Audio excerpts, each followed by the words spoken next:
Right.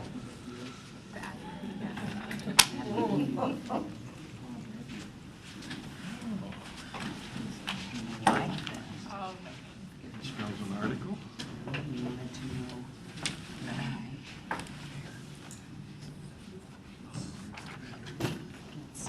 Assistant Chief Montpelier.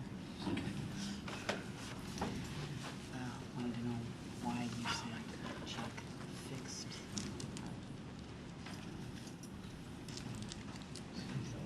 It said, You don't have to keep running. last I saw, it's legal to move money between. And I said, I'll ask. Shifting.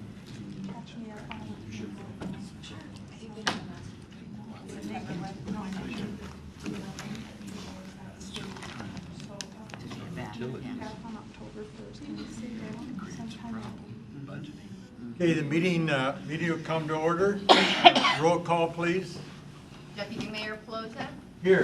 Councilmember Baggett, He's on vacation. Excused. Councilmember Brown, Here. Councilmember DeCoursey, Excused. Councilmember Holman, Here. Councilmember Trout Manuel, Here. Councilmember Wales. Here. Okay. So, council, is there any announcement, reports, and/or presentations that you would like to bring forward? All right. Hearing none, we'll go into agenda item 3A, Resolution 5455. This is a resolution authorizing the city, authorizing the mayor to enter into an easement agreement with Motorola Solutions, Inc.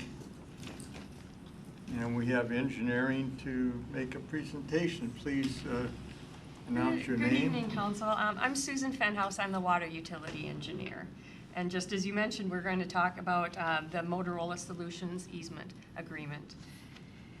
And Motorola plans to construct a communications tower for the Puget Sound Emergency Radio Network, or PSERN as we've been calling it.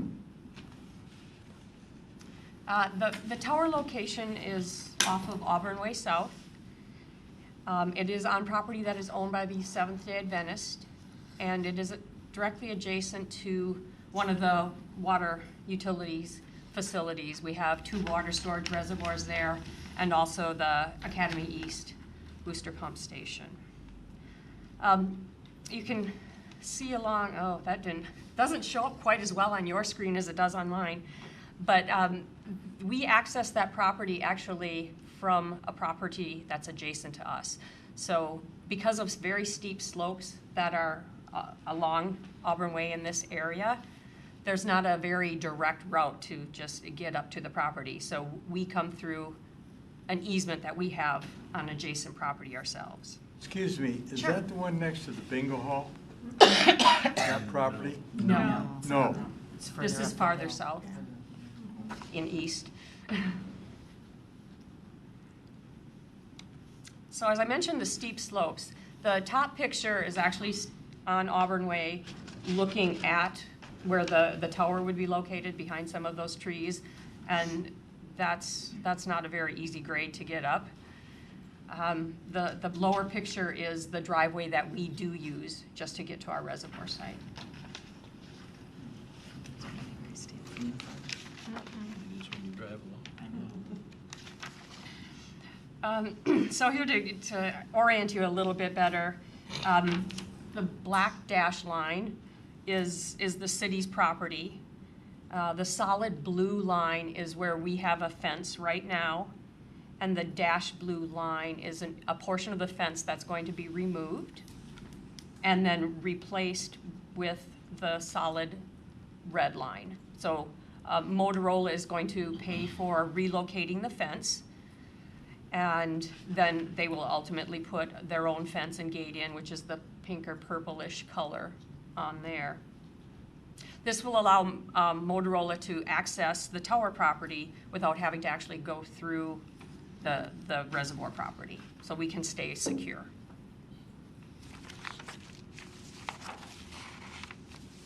this is just a depiction of what that actual overall easement agreement looks like through our property.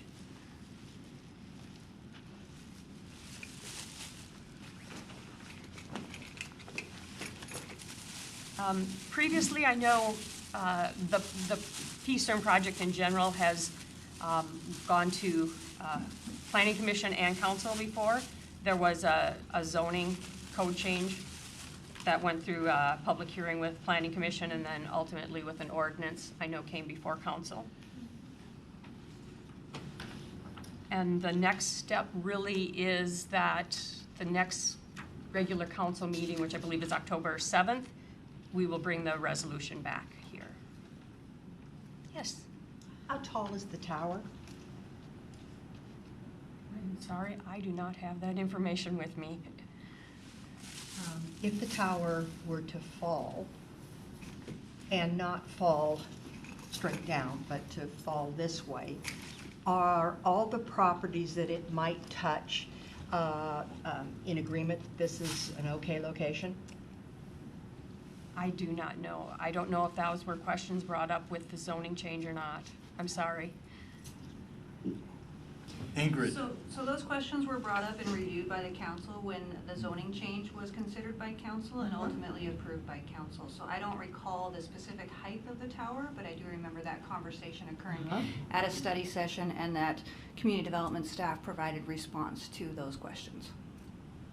Okay. And then council took action to approve the zoning change to allow the tower to go. Okay, because it was my, I think they got answered. Okay.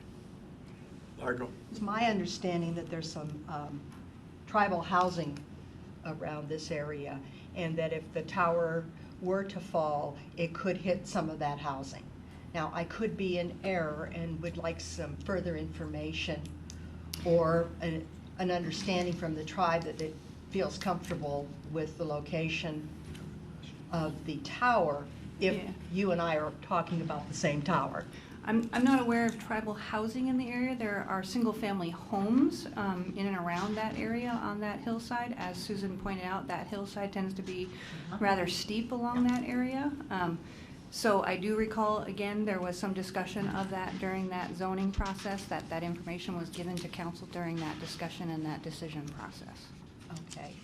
Is there any way I can get that information prior to next? I'll talk with Director Great. Tate and see what he Great. can provide from the previous discussion. Great, thanks. Okay, thank you. Larry? Yes. Do you know, and I should probably have read it if it is available, but the public hearing on April 2nd, was there public testimony given to the Planning Commission on that? Do you know? Again, I'm sorry, I do not know that. Okay. Who would know that? So again, I'll talk with Director Tate and have him provide some information, that would be all part of that community development record that they have on that zoning change.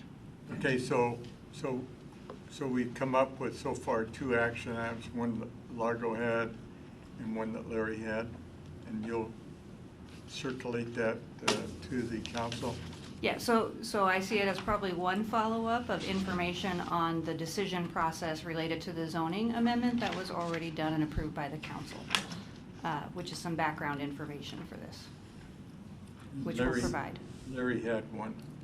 Yeah, I think she's going to acknowledge that. Yeah. Okay, same thing, Yeah. okay. It'll very all good. be in that record. Largo?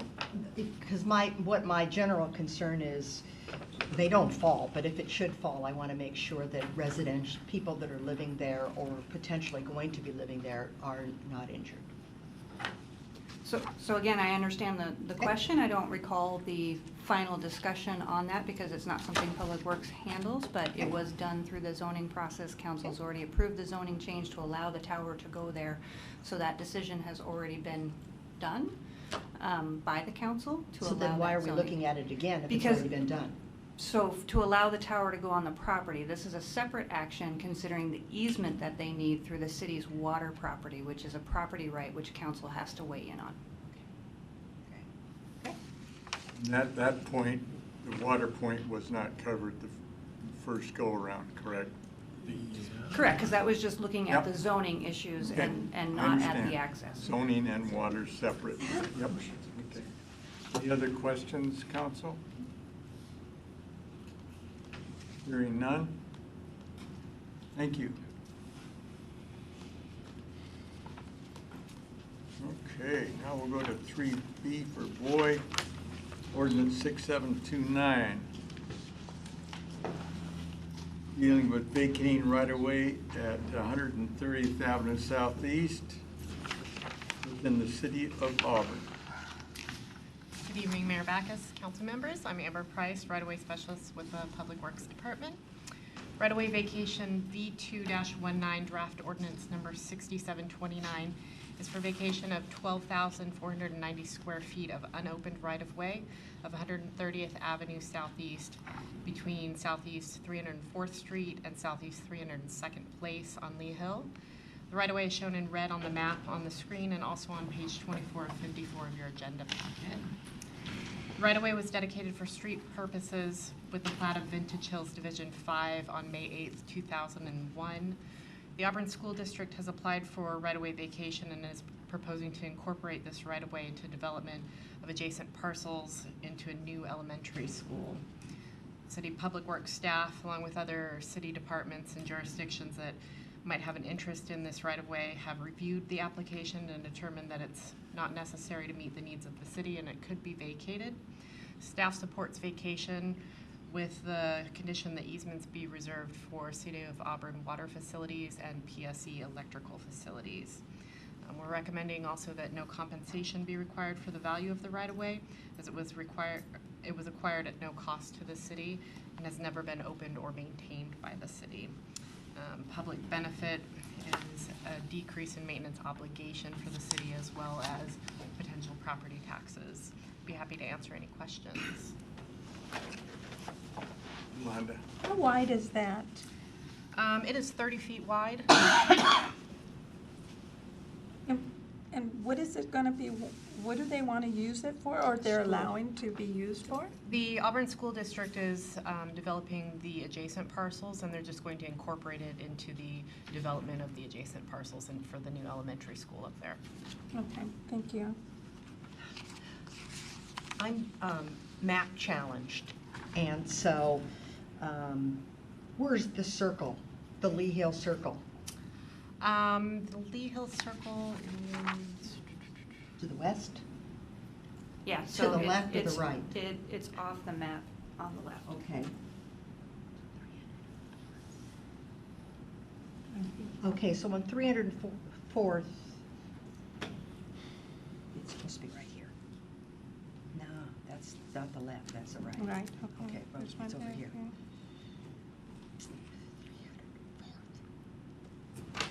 so if you're looking on the map, the circle is going to be over Okay, this area. yeah. Okay.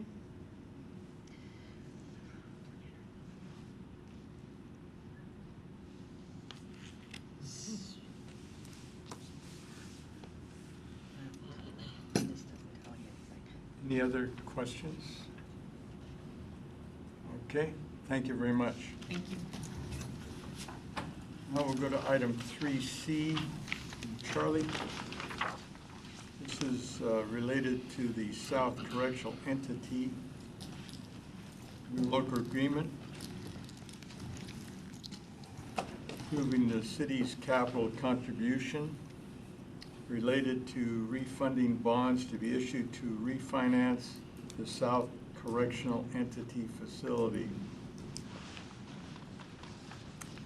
Good evening, Council and Mayor. Thank you. I'm Jamie Thomas, Finance Director for the City of Auburn.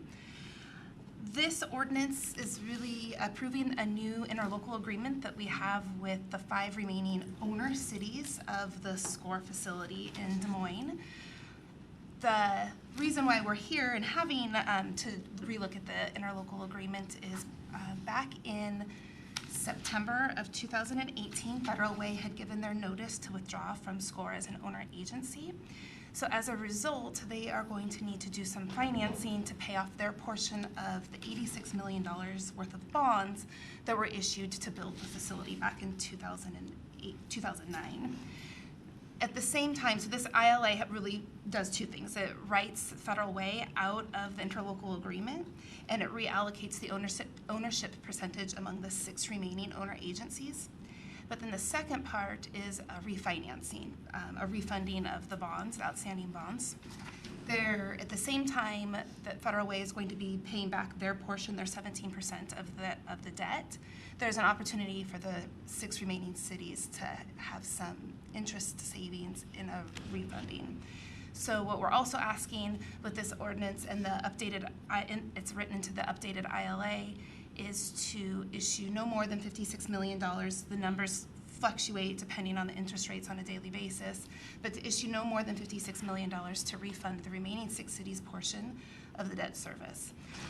The good news with that is, even though with Federal Way leaving, the city of Auburn owns a larger liability of the remaining debt service, the refinancing actually saves us enough money that we actually see a lower annual debt service liability. Are there any questions? Yes, Largo. Since we're talking about SCORE and you brought up that Federal Way has pulled out, I have heard on the news that Yakima, which is where Federal Way is sending their prisoners, is no longer accepting prisoners from the area over there. And I wondered if you had heard anything about Federal Way now struggling to find a place for their prisoners. I think there's always been a question about what their plan is. I think they've been holding some of that information close to them, so I have not heard what their current plans are if Yakima Just doesn't keep have your space. ear to the ground. I'm Yes, kind of it's- curious. Yeah. We are, yes. Thank you very We'll keep our much. ears out. Thank you. Any questions? Any other questions, council? Any,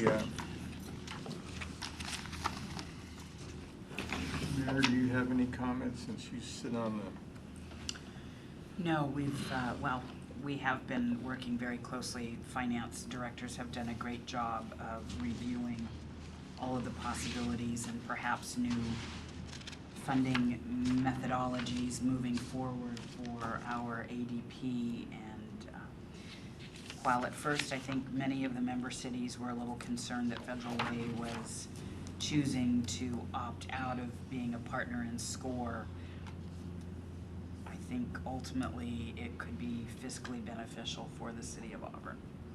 So we wish Federal Way well, and we will continue to work with the remaining member cities of Burien, Des Moines, SeaTac, Renton, and Tukwila. thank you, Mayor, for that insight. John? Renton will own the largest percentage, because they have the most. Right. We're the second. And then it drops off considerably, Burien, SeaTac, Tukwila, Des Moines. Where does Kent send their prisoners? Kent has their own facility. Okay, the detention center there on Central. Okay. Yeah. Okay. Any other questions, council? Okay, thank you very much. Now we go to item 4, municipal services discussion items. And we have nothing for the agenda tonight, Deputy Mayor. Okay, so unless the council wants to interject anything dealing with municipal services, although we are going to go to the council matrix, which will cover any of those aspects. So, item 5, other discussion items, question? Any new business, council? Okay, we will now go to matrix, item 7. And let's see. Matrix, item 1, that's coming up on November 14th. That's the Auburn Avenue Theater.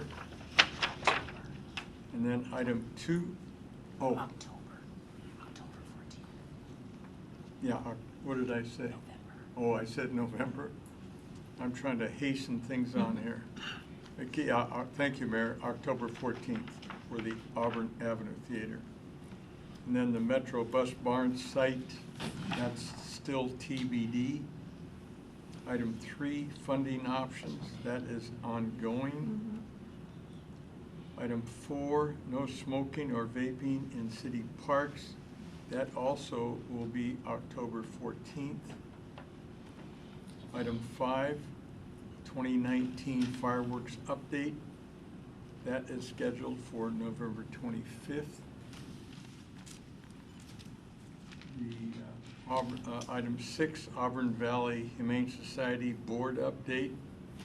That is currently TBD. That will also be November 25th, Deputy Mayor. November 25th. Okay. Also, did you get that? No TBD, it'll be 11/25/19. And then item 7, domestic violence update. That is TBD. I was under the understanding that it was going to be on October 14th. And then the domestic violence awareness was going to be on October 7th. I had a phone call from Sean asking if I could move the domestic awareness up to October 7th, and I told her I would just have a short 3-minute briefing of what it is that we're doing for October awareness, domestic violence October awareness. So October 7th then? That's what Sean had asked me to move it from the 14th to the 7th. Yes, Mayor. May I get clarification? So you're talking about item 7 or item 8? Under, Item 8. Item 8 I is... apologize, number 8. Okay, I'm item sorry, 8. because I see that there's 2 things on there under that, a Domestic Violence Awareness Month, and that's where the group was going to come and talk. On the 7th, they'll do a presentation to council. And so the other one was domestic violence update. We weren't sure that required a discussion other than we can provide you with what the city is doing as far as lighting the promenade, the purple ribbons, the banner, and there is one more thing that I forgot, but I don't know if you had more that you wanted to discuss, Councilmember Troutman. Yeah, I had some of the council members wanting to have an update from Joyce on what we've been doing with cases, you know, how many cases, let me see, the good stories, you know, of what's been happening in domestic violence, success stories, and stuff like that.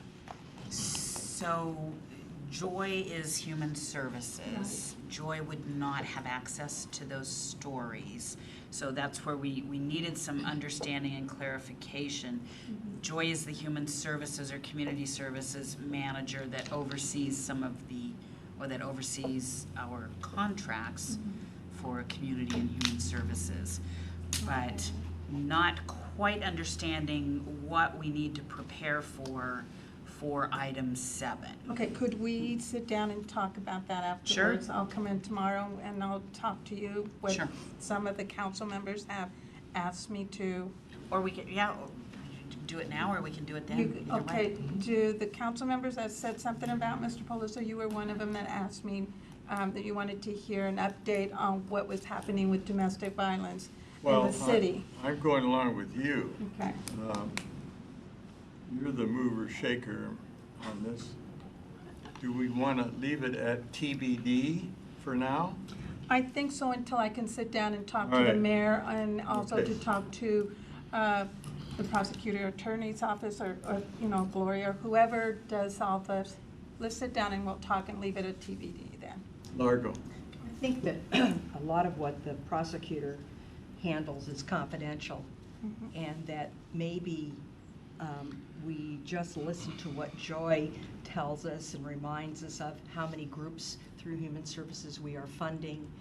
And like, we have Eastside Legal, a significant portion of what they do is provide legal assistance for people with domestic violence issues, and we just have a refresher. And then we're not going to deal with the issue of confidentiality and some of the other. And I'm sure Joy has a few really good stories from Dawn and Eastside Legal Services and many of the other organizations that we serve. Well, and also, this question's going to our police department. Is our 911 calls still, the highest 911 calls are still domestic violence, or has that come down? Because I know several years ago, I heard that all the highest call for 911 was domestic violence. I don't know exactly. I don't have the exact answer. I can find out. Okay, thank you. So, so item 7 will remain TBD. Item 8, I'm a little confused there. What date do we want to put on that? It still says the 7th. They'll come to a city council meeting and do a presentation up at the podium. Oh, okay, so October 7th is still good. Yes. Okay. All right.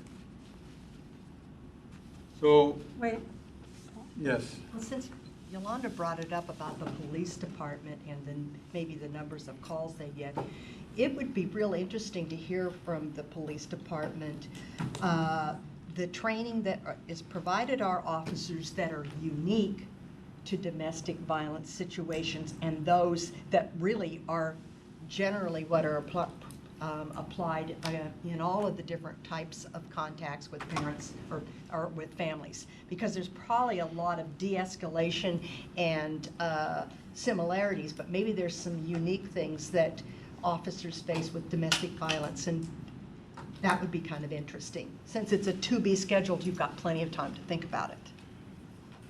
what's your take on that, that, Yolanda? I agree. And so this way we'll sit down and talk with Chief Lee and the mayor, and then we'll get a date for you guys to do a presentation. So That what do you, work?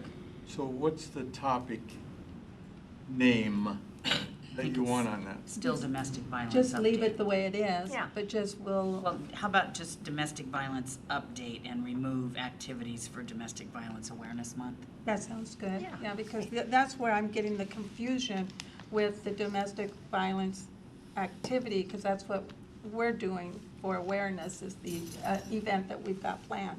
So, yeah, if we can just leave it the way the mayor says, domestic violence update. Well, there isn't okay, on Yeah. item Change 7 number now. 7. Yes. Yeah, So you're gonna boil it into item 7?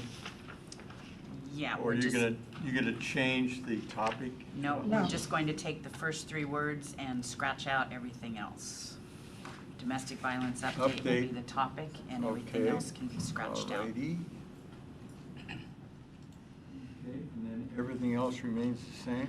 yeah. Now, do we have to have a consensus after we've changed the verbiage? I'm gonna ask that question. Okay. Larry, you had a question? No? Okay, so what we've changed is item 6, Auburn Valley Humane Society, we've changed that from a TBD to 11/25/19. Item 7, we've changed the topic to be called Domestic Violence Update. That's it, everything else is deleted. And the TBD is remaining. And item 8, domestic violence, presentation by outside group. Do you want to name the group or just say outside group? Just leave it outside group. All right, and that's going to be on October 7th. So far, do we have a council consensus on that? Yes.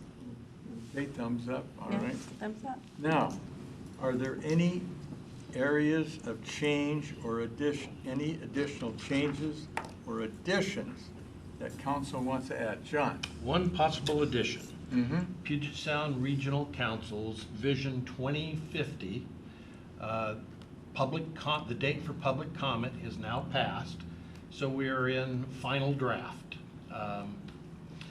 And shortly, Claude DeCourcy on transportation and yours truly on Growth Management Policy Board are going to be having to speak to the draft. And I presented the draft in copy to all of you, and I'd like to see us vote on it at a council meeting in the near future, accepting it, so that Claude and I can speak with the voice of the Auburn Council. Mhm. And it would probably fit best under Public Works and Community Development, because they include such topics as zoning. So, although we can't vote at that meeting, would it be just a discussion item? Well, I think we've pretty well discussed it. But what I'm saying is, we can't vote on it. Yeah, but we need to move it to council at some point. Well, so we could bring it on to as a discussion item. When it gets, yeah, we could bring it as a discussion item, provided that the resolution will be at the next week's council meeting. Oh, you wanna do it tonight? No, it doesn't have No. to be tonight. I don't think the resolution is prepared for next week. No, I No. wouldn't think so. But remember, also resolutions are not required to be at a study session, only an ordinance is required to be at a study session. So you do have the choice of taking bring it it directly to directly. council if you want. As long as people don't feel that, Yeah, that's where I was a little confused. they don't want to hear me on. make another presentation, which I've already made. Yeah, no, Which is no, good. no. One's enough, right, John? One's enough. Yeah. So, okay, we'll leave it as it is then, Okay. okay? Yes, I have one that's got me sort of concerned about our city, because I almost hit somebody. Do we have an ordinance or a resolution on people standing with their signs in the middle of our highways? I've had other constituents call me with concerns about what is our police department doing with people that are standing in the middle of the islands, and then the one where you get off on 18, you're getting on 18 and getting off 18 with the barrier. There was a gentleman sitting on one of those barriers, and somebody from this side had money to give him, and the light changed, and he jumped out in front of me. And that isn't the first time that has happened. So I'm very concerned about that, if we're gonna be putting signs up, or is that patrolled by our police department, or is it the state patrols? Whose responsibility? Constituents have called me and they go, whose responsibility is to put a sign there or ticket these people? Or do we have an ordinance that they cannot beg in those areas? okay. Ingrid? So I believe you're talking about on the ramps from the state highways. Yeah. So those are actually WashDOT right-of-way. They are not city right-of-way, so we do not control the signage that goes in there. We've had some recent discussions with the state about trying to change those signage in those areas, and they have unfortunately declined making any changes to that signage in there regarding the solicitation that happens in those locations. So at this point, it's up to whether or not the state will put signage in those locations or not. The city does not have any control over that. Okay, because my husband works for DOT, and I told him about that, and he went and he talked to one of his department heads, and they said because it is right in there, that it also is the city's responsibility. And so this is what they told him, and so when also a state senator called me on this issue as well, because he almost hit somebody, that's why it happened to me, so I'm kind of concerned. I don't want to hit somebody and hurt somebody or kill somebody, so that's why I'm asking, is this our responsibility? If it's not, then we need to So figure as it out. relates to people within the right-of-way and or interfering with traffic, that would be PD that would actually handle that situation and can. When it comes to signage within the limited access area, we as a city do not have the authority to go put signage up in their limited access area, which is what these facilities are. And so that is, again, the state's responsibility on signage. When it comes to if there is persons interfering with traffic, I believe PD can actually go out and cite them for that.